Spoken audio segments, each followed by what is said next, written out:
Welcome to our channel. When one AirPod stops working, a simple reset and reconnection process often solves the problem by clearing any software glitches or connection issues. Step 1. Place both AirPods back into their charging case and close the lid completely. Step 2. Wait at least 30 seconds with the case closed to allow the AirPods to fully disconnect from your iPhone. Step 3.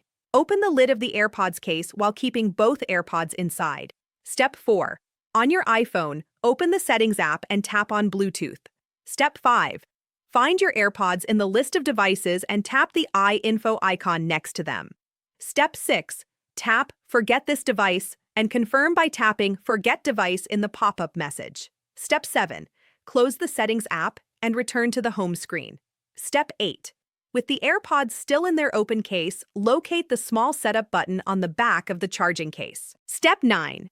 Press and hold the setup button for about 15 seconds until the status light flashes amber, then white. Step 10. Release the button and keep the case open near your iPhone. Step 11. Wait for the setup animation to appear on your iPhone screen showing your AirPods. Step 12. Tap Connect on the pop-up and follow any additional on-screen instructions to complete the pairing process. Step 13.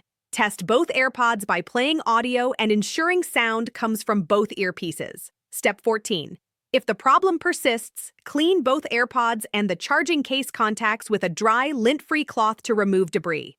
Step 15. Check for software updates on your iPhone by going to Settings General Software Update. Don't forget to like this video and subscribe to our channel.